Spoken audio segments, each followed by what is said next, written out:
You are now in tune with Mamba Radio.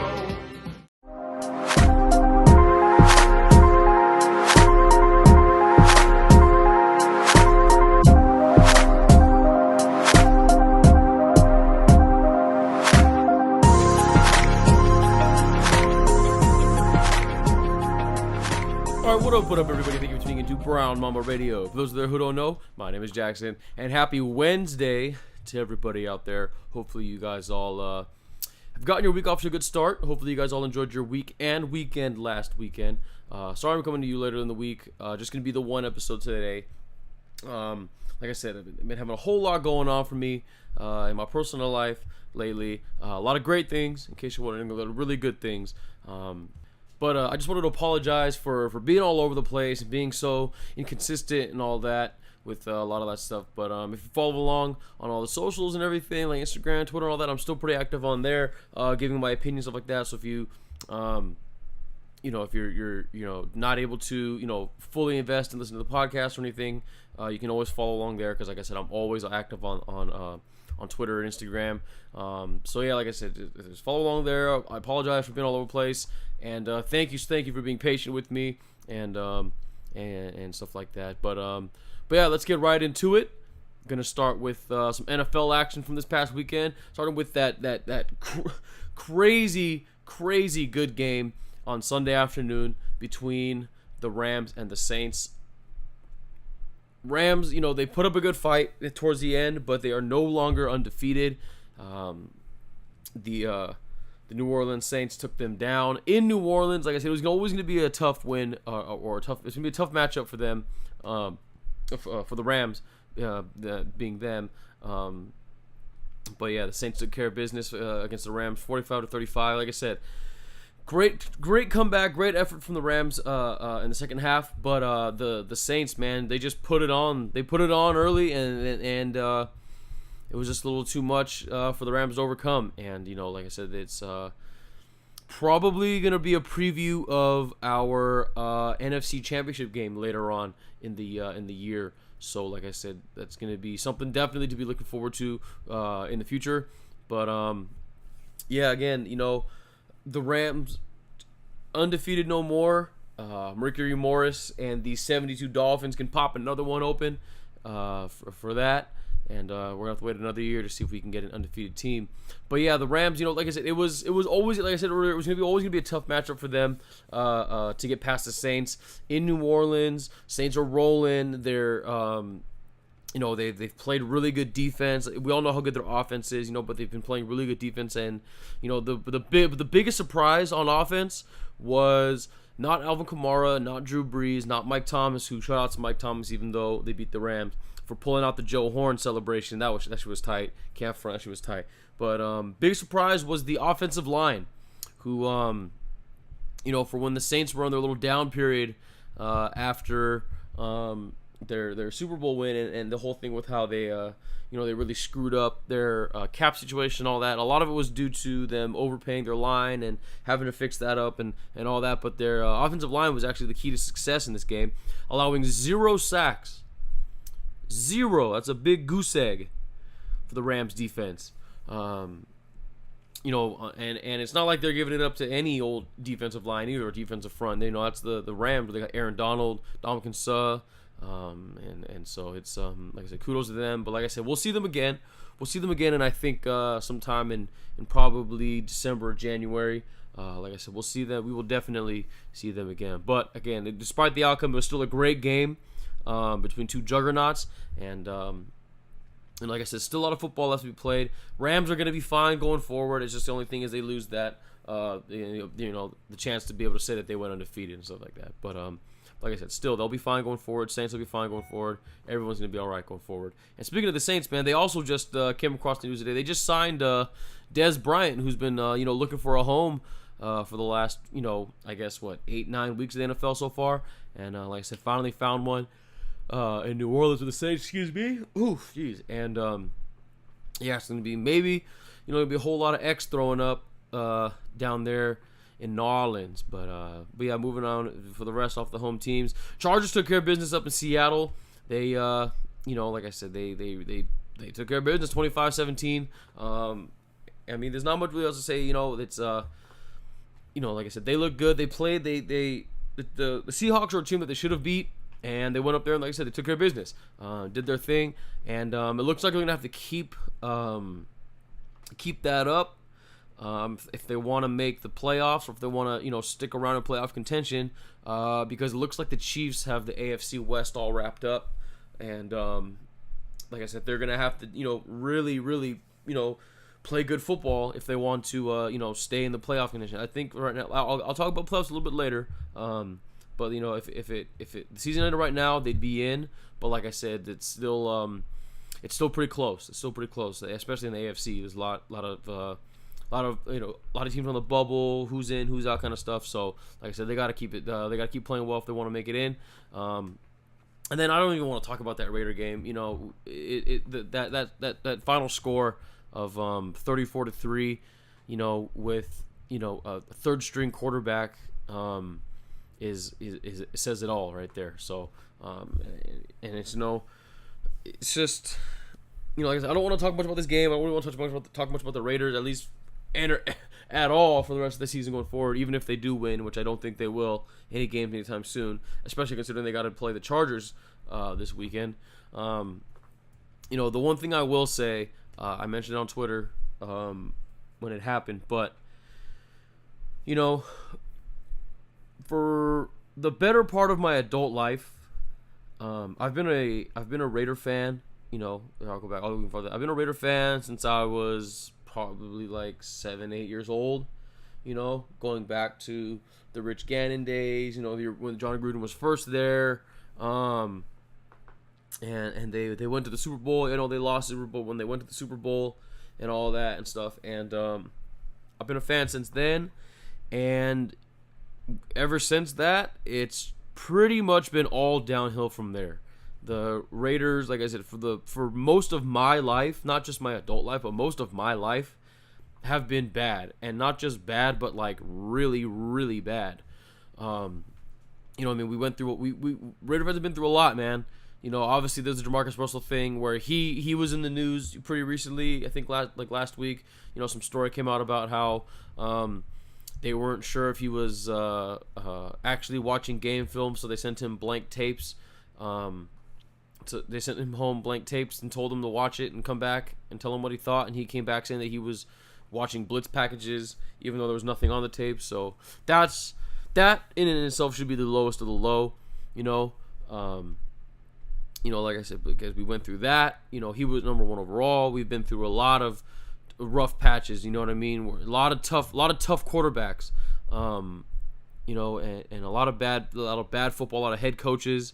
A lot of bad coordinators. Just a whole lot of just nothing good has come out of Oakland for the last like 15 plus years or so. And within the last couple seasons, things look like they've been turning around up to this point. We got Derek Carr. They got Khalil Mack. They made some other, good lower round draft picks, later round draft picks, excuse me. Made some good trades, some other good free agent acquisitions, some good coaching hires. You know what I mean? When they brought in Jack Del Rio, started to turn things around. Stuff like that, and it all culminated with 2 years ago when they went to the playoffs and they made some noise. And if it wasn't for Derek Carr getting hurt, they probably would have went to the AFC Championship game and had a real chance of winning. They were firing on all cylinders at that point. And for the first time in a long time, the Raiders and Raider fans had hope. That's all they had hope. They had legitimate hope that the Raiders were actually going to be, like I said, maybe they weren't going to win a Super Bowl. And the best thing was people thought they could win. They were talented enough to win a Super Bowl. They had enough talent on the roster, but just to be good, just so that I can turn on my TV on Sunday and not be embarrassed about what I'm watching on TV. Just, It was a good combination of talented players, good players, and likable players with a likable coach and a lot of stuff going on. Like I said, just a lot of good going on with the Raiders. And it was a good time to be a Raider fan. It was a good time to be a part of the Raider Nation. And then John Gruden came in and just pulled that rug out from underneath everybody and just legitimately just kicked everybody in the nuts. Like, right off the bat with trading Khalil Mack. And I'm not going to go through all the stuff he's done because I don't want to raise my blood pressure or anything right now. But I say all that to say this, that, you know, I just went on that whole thing. We just got over being a really, really bad team for like the last 10, 15 years. You know, maybe even more depending on who you ask. And we, like I said, just had a legit glimmer of hope for a good, solid team to be able to cheer for and root for and not be embarrassed by going forward into, you know, hopefully, we're hoping for the rest of this decade and into the better part of the next decade. And it looks like that's very clearly not going to happen. And I don't want to go back to being one of the laughing stocks of the NFL again. I don't want to go back to that. This is what we had with before. Wasn't just some, oh shit, we got Baker Mayfield and we're gonna win a couple games and have fun like that. Like, it was like, oh shit, they got better every season for like the last, you know, four seasons or so, up until last season and all that, you know. And it was a legit chance. And I don't want to go back to being horrible again. I don't want to do that again. I'm sick of being, you know, I'm sick of trying to defend this team that's clearly not good, you know. And I'm just sick of having to make up bullshit about players on my team saying, oh, actually, you know, we can get this out of this guy, or actually, I think we'll be able to do this with this guy. No, you just watch. I'm tired of having to say that. I don't want to do that anymore. I don't want to do that again. I had to do that too many times with too many players and too many coaches. And I don't want to have to do that again. So all I have to say is that whatever John Gruden's plan is, if he even has one, that whatever John Gruden, if you're listening, which you're probably not, but whatever your plan is, it had better fucking work. Because I'm speaking for all Raider fans in this case, because we're not going to go through that shit again. We're not going to deal with that again. And we're not going to do that. You're here for another 9 years. We're not going to do this for 9 years again. So like I said, whatever the fuck it is you want to do and implement, it better fucking work. So that's it. Sorry, that's it for my Raiders rant. Probably for the rest of the season, unless this dude, John Gruden, does something else stupid. So yeah, sorry, apologize. That's going to be it on all that for me. Let's get back to our regularly scheduled program here and finish up with some of the stuff in the NFL this past weekend. Surprisingly overall pretty good weekend of football. A lot of the teams that should have won took care of business. Despite those wins being blowouts and stuff like that, there were still some pretty fun, entertaining games. Wish that could have been said about not including the Pats and Packers, because everyone watching that game wished that it could have been the Pats and Packers teams from like 3 or 4 years ago playing in that Sunday night game. But hey, it's already is what it is. Steelers Ravens felt like an old throwback Steelers Ravens game, like when I used to watch them in high school and early college and stuff like that.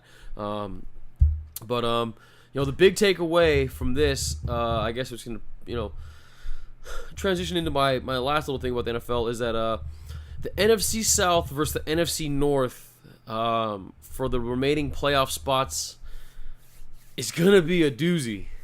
All of the contending teams that are in the situation, being the Panthers and the Falcons, the Vikings and the Bears, all had huge blowout wins this weekend. Vikings took care of the Lions 24-9. Falcons went in and whooped on the Redskins in Washington, 38-14. The Bears blew out the Bills, 41-9, and the Panthers took care of the Bucks, 42-28. So, like I said, they're all taking care of business. They're all playing very well right now, and they're playing very good football at the right time. The only thing, though, is that there's 4 teams, and there's only enough room for, I think, probably 3 of them. 2 for sure. I think 3. And I guess I'll get into it already. I've been alluding to it enough. But November is usually about the time when we figure out who the legit playoff contenders are and who the legit pretenders are.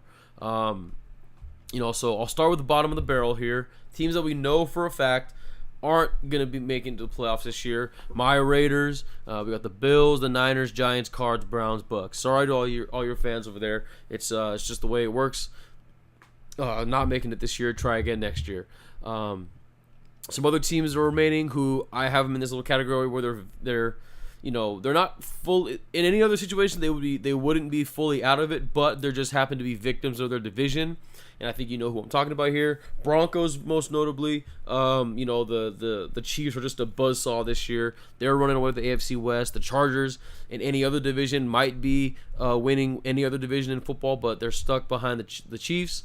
And like I said, the Broncos get the shitty end of the stick on that case. They're not making it. Lions, same thing. I just mentioned the NFC North.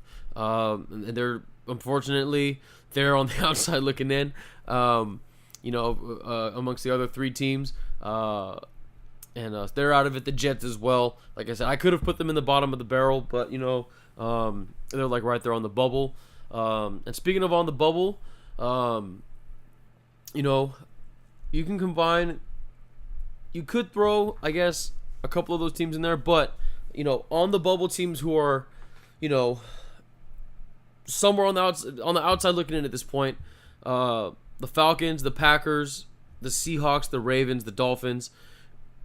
Dolphins and Seahawks probably aren't going to make it. They might squeak into a wild card spot, but probably not going to. But like I said, and I forgot to mention the NFC North earlier, the Packers as well, even though they're probably not going to make it just because they're having such an off season with injuries and trades and all that stuff. But yeah, the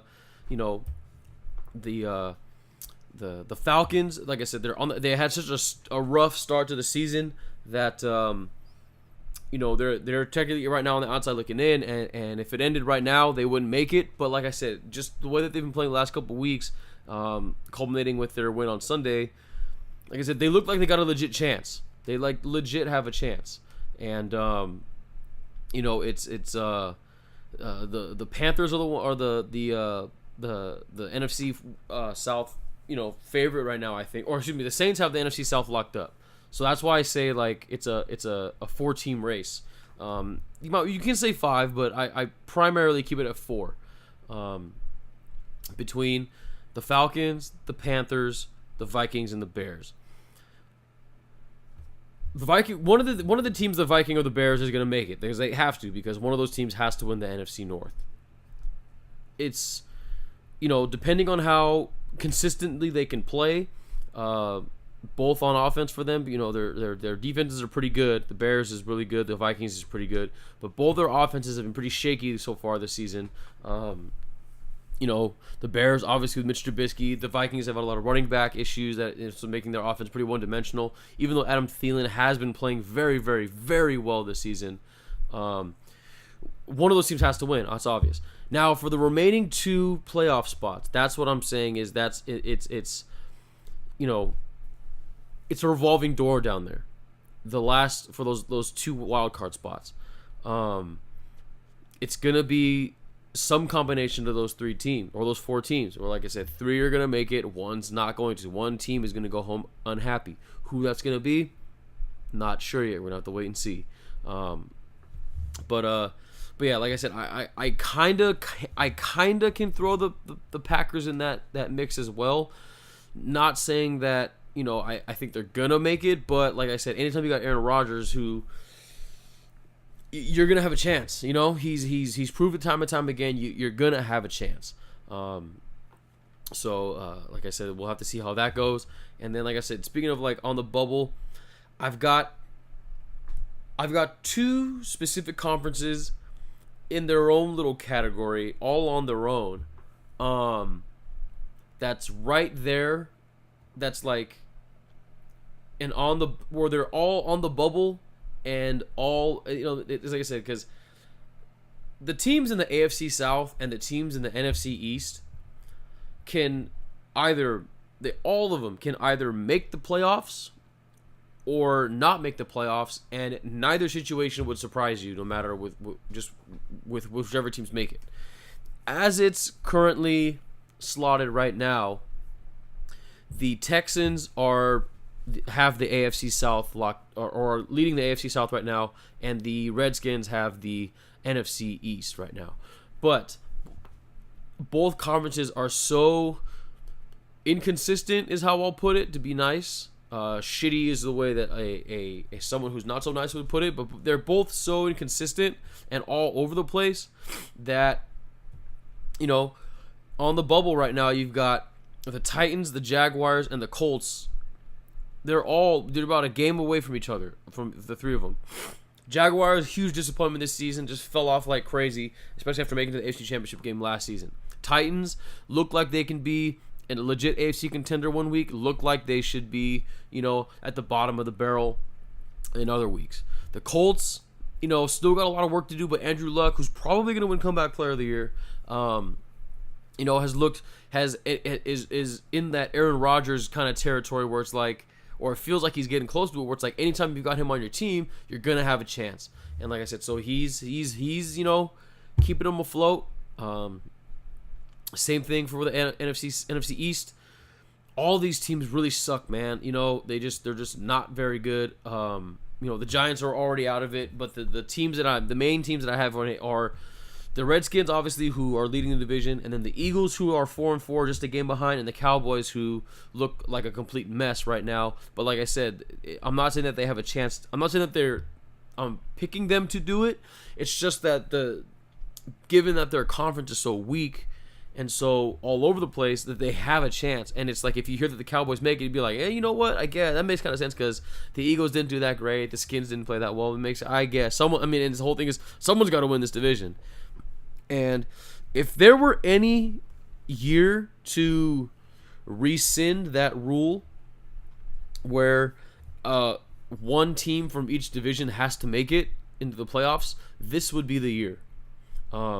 This for sure would be the year, just because, these teams are all over the place, and there's so many divisions that are up in the air. You could arguably throw the AFC North into that situation with the Steelers and the Bengals and the Ravens. Like they're all, like I said, they're most of those, and all three of those teams, even though the Ravens have them on the bubble, the Steelers and the Bengals are leaders in the pack of the next group I have, the not making it out of the first round pack, which is just, like I said, which speaks for itself. You know what I mean? Like, they're gonna make the playoffs, but they're not making it anywhere past the first round, no matter who they play. And I have potentially the winner of the NFC North in that one as well. Mainly the Bears, as if they make it, they're probably not going to make it out of the NFC North, or the first round. Vikings have a chance if they can, like I said, get their offense together. They have a chance. But, those three teams, the Steelers, Bengals, and if they make it, the Bears, fit that round. And then we got there's three teams that I have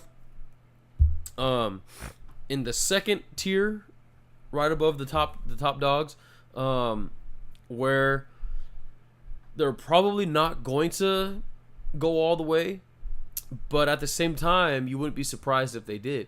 Kind of like the AFC South, NFC East situation, but in a good way. So the Panthers, the Chargers, and the Vikings, like I said, they're all three. They're good teams. The Panthers and the Chargers, especially, they're good teams, and they're making a lot of noise right now. And even though they probably aren't favored to win, or go deep in the playoffs or anything like that, if they were, because like I said, all you gotta do with any kind of play, any sports playoffs or sports postseason, all you gotta do is get in, and you got yourself a chance. So as long as they're in and they're healthy and all that, they've got a chance to make some noise. And it with the Panthers and the Chargers, it wouldn't be surprising, Like I said, if you saw like the Bengals, beat the Patriots or something, that'd be surprising. But if the Chargers, the Chargers are good enough to take it to the Patriots, so that wouldn't be as surprising. And you get what I'm trying to say. So that's the next tier. But then obviously, there's a four-headed monster here in the NFL, and it's the Chiefs, the Rams, the Saints, and the Patriots. Somehow the Patriots, with this weird-ass team they've got, is a part of it somehow. But it's pretty much foregone. It's gonna be the Super Bowl. The AFC NFC Championship is probably going to be between these four teams, the Chiefs and the Patriots and the Rams and the Saints, and then the Super Bowl is going to be some combination of these four teams. My gut instinct is still Chiefs Rams. I think that's what our Super Bowl is going to be this year.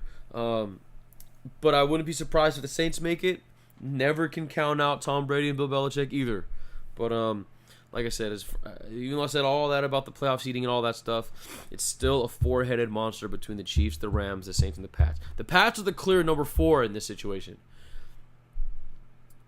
And on any given week, the Chiefs, the Rams, the Saints could be either 1, 2, or 3. Right now, I'd have the Chiefs at 1.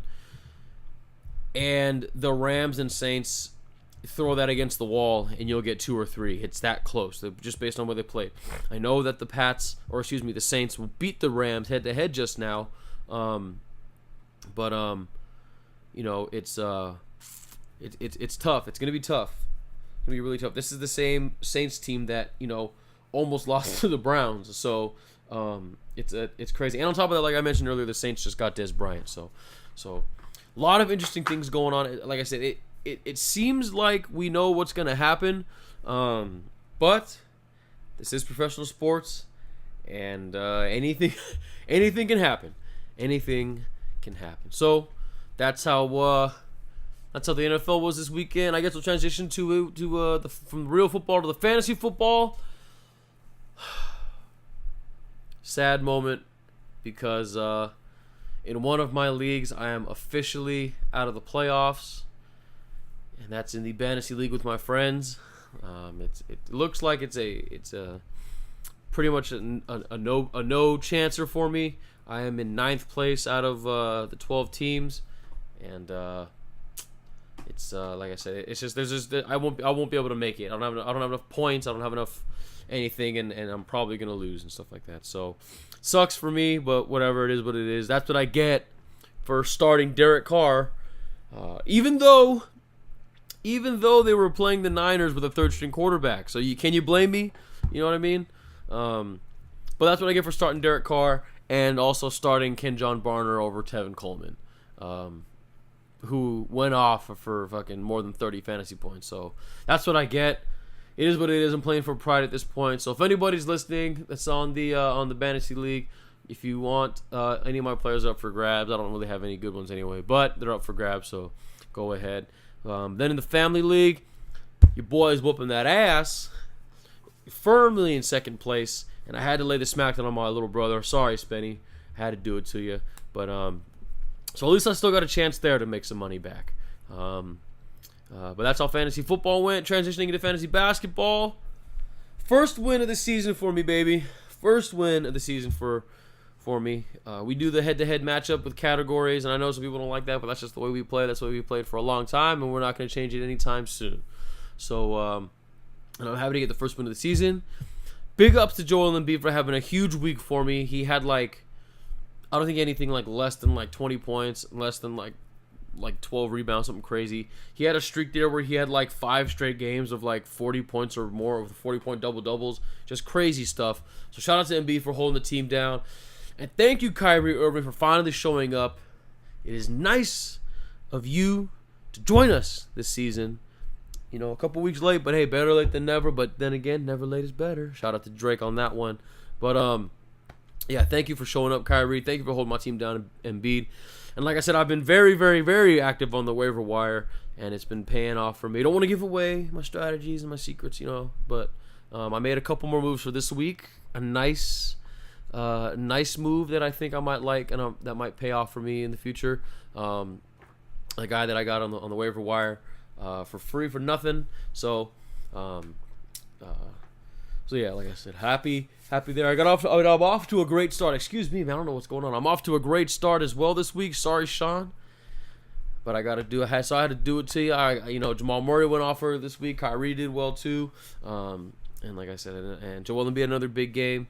And like I said, hopefully my pickup for me pays dividends. But off the fake sports and back into the real stuff here. Quickly going through the NBA. Very fun start to the season so far. Despite the fact that it looks like the Warriors are going to win the Larry O'Brien trophy again. This has been a fun season. Cannot lie. It's been a fun season. It's been a lot more competitive, I think, than people thought. The Western Conference is really, really, really good. Like, really freaking good. The standings, if you look at the standings right now, they look like very ass backwards, upside down, and all that. I mean, it's still early, though, but, I mean, if you look at the standings, we've got the Clippers and the Kings and the Grizzlies in the top 8. The Nuggets are the second best team in the Western Conference. The Timberwolves and the Jazz and the Lakers are in the bottom half of the league right now and all that. But like I said, it's still early. There's only been 10 games played for the most part. Like 10 to 11 to 12 games. That's it. So like I said, it's still early, but then a lot of good games. Like I said, coming out of the Western Conference and the Eastern Conference as well. They're not as good as top to bottom as the Western Conference, but there's still a lot of good basketball being played in the Eastern Conference. You know what I mean? The Raptors, everyone thought, man, what are they going to do without DeMar? Yeah, they're getting Kawhi, but they're also getting a new coach and all that. But Nick Nurse looks like he's got them boys coached up real well. The Bucks, Giannis and Budenholzer, just everyone knew that the Bucks were going to be good, especially now that they had a real head coach in there. But I don't think people thought they're going to be this good this fast, especially this fast. They are very, very good right now. And Giannis looks like one of the clear MVP favorites. The Celtics, they're winning, but they're just not winning as dominantly and stuff, or in as a dominant of fashion as I guess everybody thought that they would. Like I said, they ran into the same problems that everyone thought they were going to run into. So many good players, and they have to split up all the minutes and manage the egos. And like I said, it's going to be a rough start. And with people coming back off of injuries and all that stuff, and integrating everybody back into the lineups and managing minutes and all that stuff, it's going to be tough. And it's going to be a rough start. And they're going to, but like I said, if anybody can figure it out, it's President Brad Stevens. So they, there's that. But for the most part, it's the same kind of teams in the East that are doing well. Like I said, it looks about the same as it was as it was. But like I said, they're still playing good games, still playing great games, still playing competitive games. Who'd have thought we'd get one of the most fun competitive games out of the Bulls and the Knicks? We got that the other night. And like I said, it's just all around good times for the NBA. And on top of all that, there are so many fun subplots so far this season. It's only been, like I said, like 2 weeks or so going into the third week of the season, and there's so many crazy fun subplots. Obviously, most notably the Jimmy Butler Timberwolves situation. Like, what the hell is going on there? No one knows what's going to happen. No one knows if Jimmy Butler's going to stay. Is he going to go? Are they going to trade him? Are they going to keep him? Are they going to let him walk? You know what I mean? No one knows. He's saying all this crazy stuff. He says he's going to be missing time and sitting games out. They said he's not going to. He ends up changing his mind and starts playing again. Who knows what's going on here? It's crazy. I don't know what's going on, and I fucking love it. And what else do we got going on here? What's wrong with the Rockets? People don't know what's going on with the Rockets. They had the Chris Paul suspension from the little fight they had with the Lakers earlier. And then James Harden's missing a little bit of time. Melo's playing about right about at the level everyone thought he was going to play. I know he had a good game the other day, but it was against the Nets. You know what I mean? Back in New York where he always plays well. And again, it was the Nets. Like I said, they're just horrible on defense. Melo, for the most part of the season, has been, just about as bad as everyone thought he was going to be for the team. And like I said, their record reflects it. They're, like I said, it's too early to say this, and I hate saying it, but if the playoffs happen today, the Rockets would not be in. But like I said, it's there's still a lot of basketball left for them to be playing to figure this thing out. Wish you could say the same for the Wizards, though. It looks like the Wizards are about to go off the rails anytime now. Like I said, and I'm not. I hate to say I told you so, toot my own horn and all that, but I did tell them so. I said that this was gonna be, a rough season for the Wizards, and from the standpoint of how team chemistry and stuff in the locker room and all that, and it turns out that it's not even because of Dwight or it is happening a little bit because of Austin Rivers, but it I thought the main thing was going to be because of Dwight Howard being in there, but he hasn't even been out there much, and they're still going through this. And I guess the biggest question with the Wizards is, who goes first? Is it going to be either John Wall or Bradley Beal, one of those two? Are they going to start thinking about trades for them coming up? Is it going to be Scotty Brooks? Do they fire him? Because then the next thing is, if you fire Scotty, anytime you're going to fire a coach or anything like that, the next thing, whoever you bring in to replace that person better be better than what you're, whatever you bring in has to be better than what you're letting go of. So I don't really think that Scotty Brooks is the issue, although he does need to figure out and can't lose that locker room. He's got to manage these guys better. But like I said, it is a dumpster fire waiting to happen, and I don't know. I don't know what's gonna happen there or who goes first, stuff like that. But it'll be like one of those things where, like I said, it'll just be like watching a building come down, where it's sad, but at the same time you just cannot look away. So there's that. Again, the upside down West standings, where, like I said, you got the Clippers and the Kings, and the Nuggets in the top as some of the top teams in the West. But then, like I said, you got like the Pelicans and the Timberwolves and the Lakers down there at the bottom. And just like I said, it's all good, it's all fun. And speaking of the Lakers, bringing it back with the home teams, Laker fans just gotta chill. All right, Laker fans need to chill. I know it makes for great. What's wrong with the Lakers, Twitter stuff. It makes for good Reddit threads. It makes for good headlines and stuff like that. But, it's still early in the season. It's still early with the team's chemistry. This is just a weird team. This is really just a weird team. I've been saying it the whole time. It's just a weird team, It's this weird combination of a bunch of Shaqtin' a Fool all-stars, that have been essentially just a bunch of journeymen who have been all over the league, paired with a bunch of young, talented players, and there's no in between. There's not a whole lot of something in between to mesh them together. That's Luke's job, and he's catching a lot of flack for it and stuff. But like I said, this is a very, very weirdly constructed team, and it's going to take time to figure it out. It's going to take time for Luke to figure it out. And speaking of that, the Luke Walton, Magic Johnson thing just seems like it was completely blown out of proportion. Sure, maybe he got talked to, but I feel like it was more like one of those like stern talks with your dad that you have. You know what I mean? Where like he's like if you're playing sports and he pulls your side, like, hey man, what the hell is going on? Pull your head out of your ass, kind of thing. Or you get pulled into the teacher, stay after the teacher and say like, hey, listen, man, you gotta fix your grades. You're doing great, but now you're slacking, blah blah blah, kind of thing. As opposed to this, they're saying it was like a curse-ridden tirade or whatever the fuck they said he was going on. Because ever since you heard that thing came out, all these people are coming out saying, listen, Magic doesn't talk like that. So I don't know where this is coming from.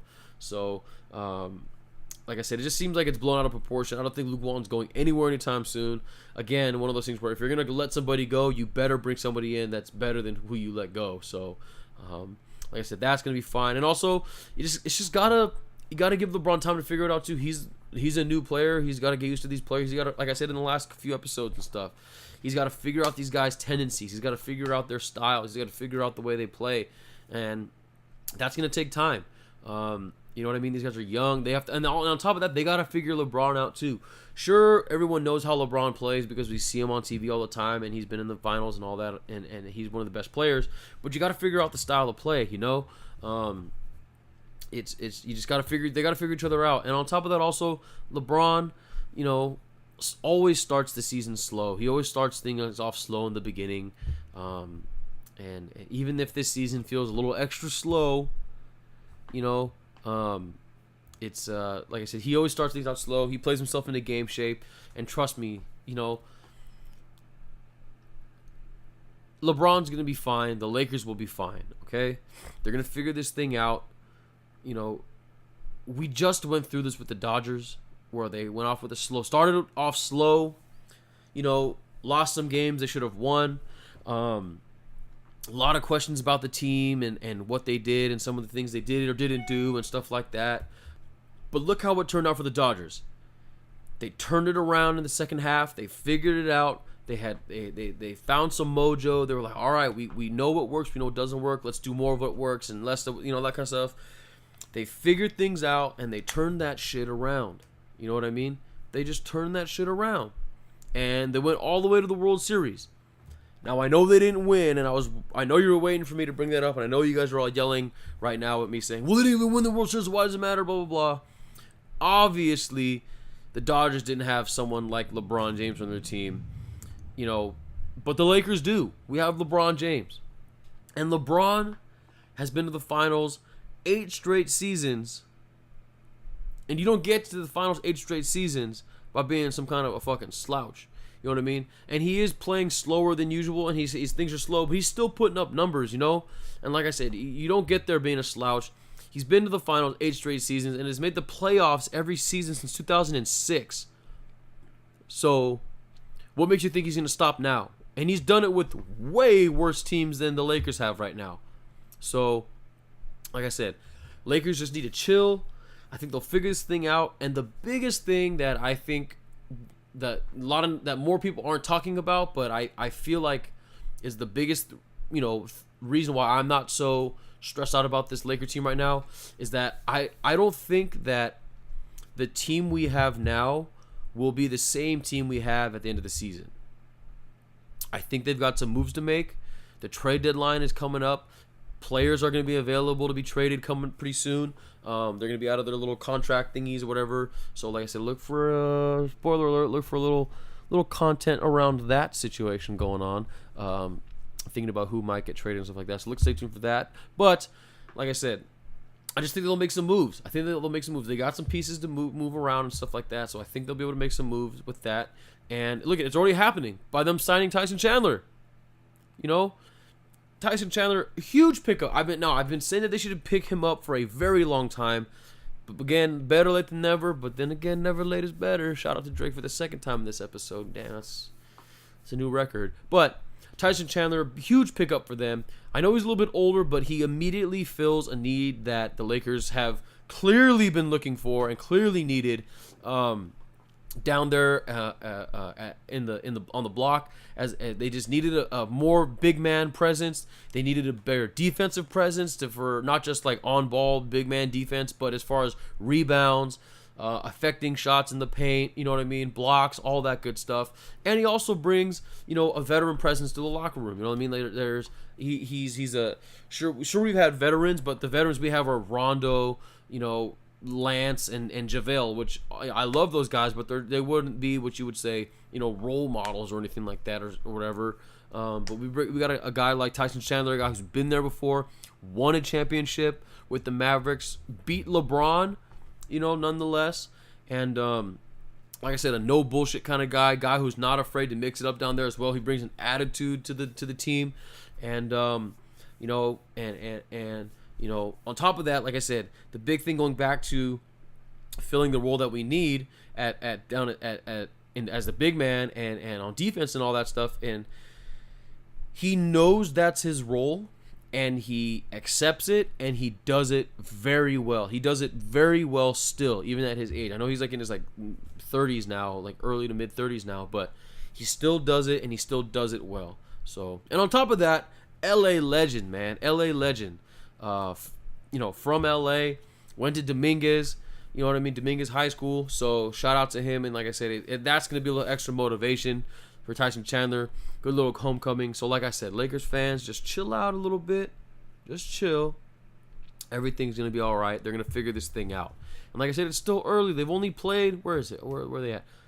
They've only played 10 games. It's going to be fine. They've got 72 more. So like I said, they'll figure this out. But across the hall at Staples Center, I know I mentioned it earlier, but the Clippers are looking a little frisky. They are 6-4 right now with some, and I get it. I know it's still early, and the same logic can go to this on the opposite end of the spectrum here. But Clippers, man, pretty impressive wins. A lot of their wins are actually against teams that the Lakers had lost. They beat the Rockets.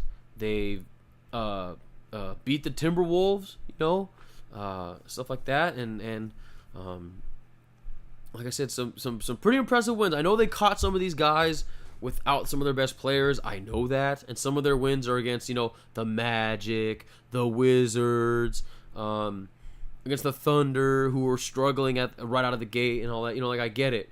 But like I said, still, nonetheless, they're playing well, despite having one of the ugliest rosters in the NBA. Like, straight up, that let's just take a look at this thing, man. That is just if you're not a Clippers fan like I am, if you're not a Clippers fan out there listening, without cheating and looking at the Clippers roster, I want you to name not just the starting five for the Clippers, which is hard enough to name, but just name any 5 Clippers. Can you name any 5 Clippers? Can you name even 3 guys that they use off the bench? I'm looking at it right now. I forgot that Avery Bradley is even on the Clippers. I forgot that Avery Bradley's on the Clippers. I forgot that they signed Mike Scott.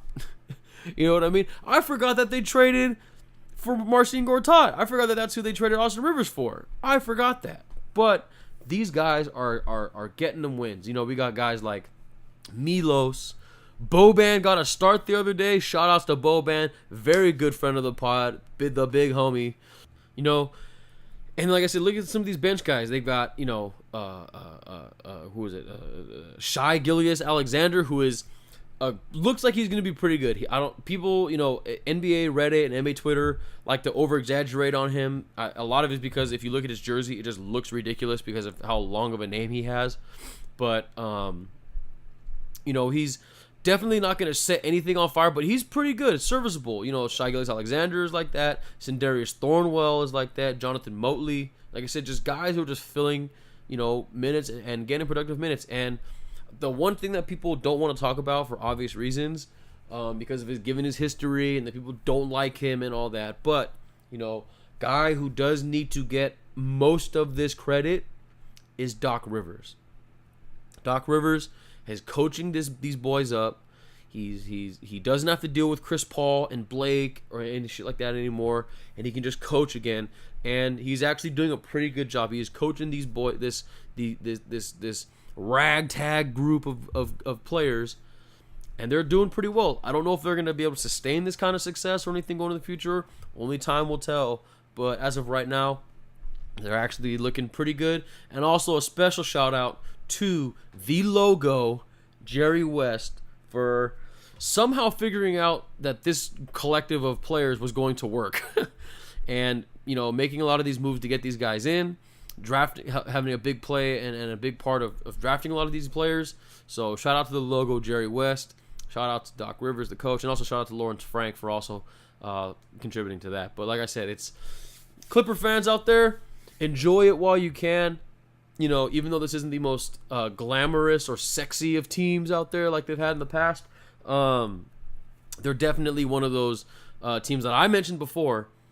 They're one of those teams that you can just cheer and cheer for, and one of those like, let's cheer, let's root for underdog. You know what I mean? Let's like I said, they're not supposed to win, but let's get behind them and all that kind of stuff. So they're one of those teams, and like I said, hopefully it can last a little bit longer for their sake. And like I said, we'll have to see. But like I said, Clippers, man, looking pretty frisky. And but yeah, like I said, just adding to the success that is the NBA so far. And like I said, it's been great. And like I said, they've only played like 10, 11 games, guys. We've still got another 70 games left. So got a lot to look forward to with that. Let's see, what else do I have here in my notes going forward. I'm almost done. Oh, quickly before we get out of here, Dodgers. A little bit of noise from the Dodgers. They had to make qualifying offers and stuff like that to players, most notably with Clayton Kershaw. And Clayton Kershaw is staying in LA. He's going to be a Dodger for at least 3 more years. I believe $93 million is what he got. People were asking me about what I thought about the deal. And I thought that it's a perfect deal, in my opinion. He's getting a lot of money, yes. It's definitely not, but like I said, it's not as much as he got from that initial offer or the initial deal that he signed, whatever, where he got a ton of money. He was the highest paid player in baseball and all that. But, it's the perfect deal for him, in my opinion. And I've been telling everybody this. That is because they are paying him enough money for what he's done for the Dodgers in his past, but not as much as he could have gotten because of his postseason woes and stuff like that, and places where he fell short. So, like I said, Kershaw's coming back. He's staying in LA. And like I said, I'm happy for it. I just hope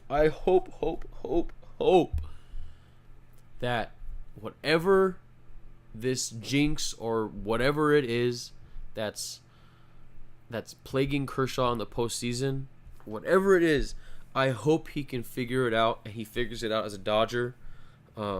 Because if anyone deserves to win it, it's him, and it deserves to get over this hump, it's him. So he's got 3 more years in LA to do it, and I hope he can get it done sooner rather than later. Some other players that the Dodgers are hoping to bring back, they actually re-signed David Freese. He's coming back. They made offers to Hyunjin Ryu and Yasmani Grandal. I know a lot of people are had that same reaction I did hearing that, but it is what it is. They got a few more days to make their decision. If you're wondering, Manny Machado is not eligible for an offer because he was traded for and all that stuff, so he's going to be a free agent. It's going to be like I said, I've talked enough about it to death already about the Dodgers, but like I said, it's going to be interesting to see what they do going forward. That's all I'm going to say. But much to the chagrin of most Dodger fans out there, it looks like the Dodgers are going to extend an offer, or they're working on extending Dave Roberts. Again, like I said, I've talked about it to death. You can listen to my Dodgers Ramble podcast that I did last week. Everything I said is in there. But like I said, I don't think it's that bad of a deal. I know a lot of people are very upset, but like I said, go back if you want to hear everything I thought about it. I don't think it's as bad as a lot of people are making it seem to be. But that's happening. But with the Dodgers, the most surprising news out of all of this is that yesterday the Giants have hired away from the Dodgers our former general manager, Farad Zaidi, and he's going to be the Giants' new president of baseball operations. Excuse me. If you didn't know, they went through a huge overhaul of their front office. They gutted that thing out.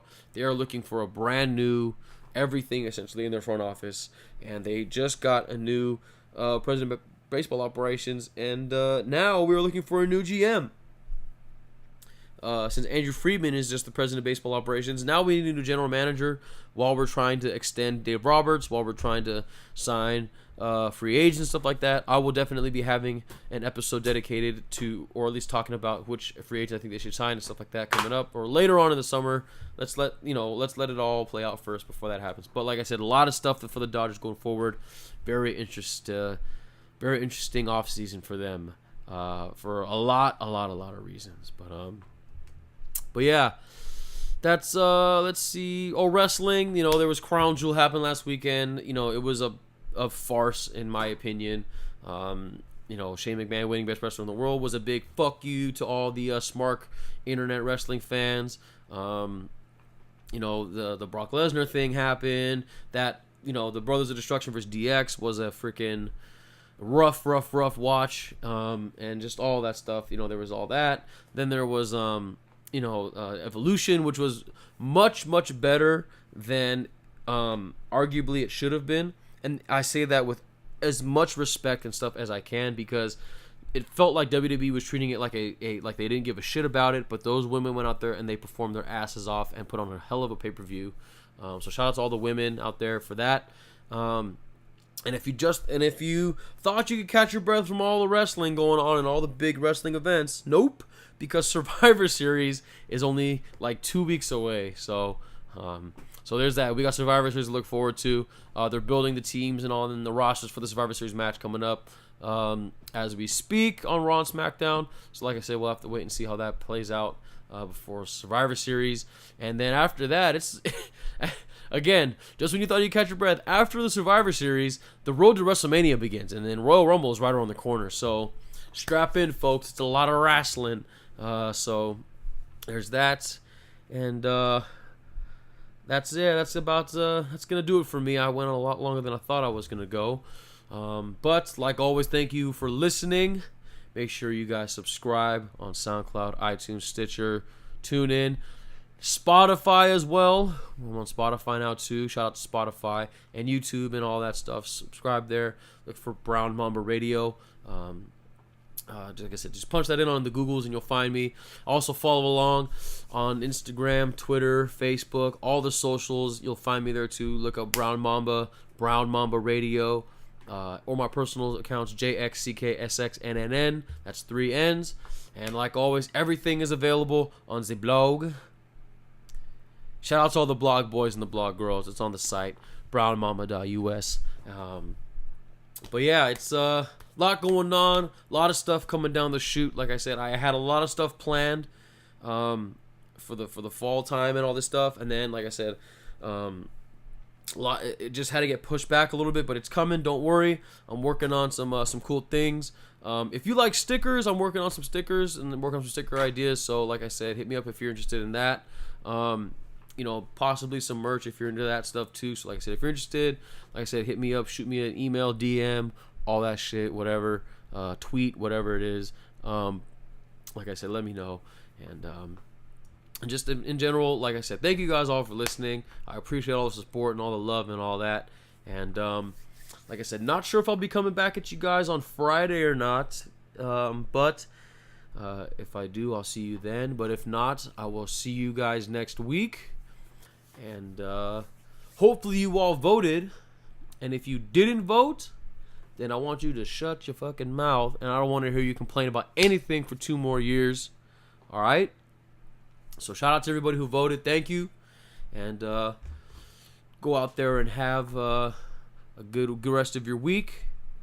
And don't just have a good week or weekend. Make it a good week and weekend. Make sure you guys drink more water. It helps us wealth. And please be kind to each other. It is easy to be nice.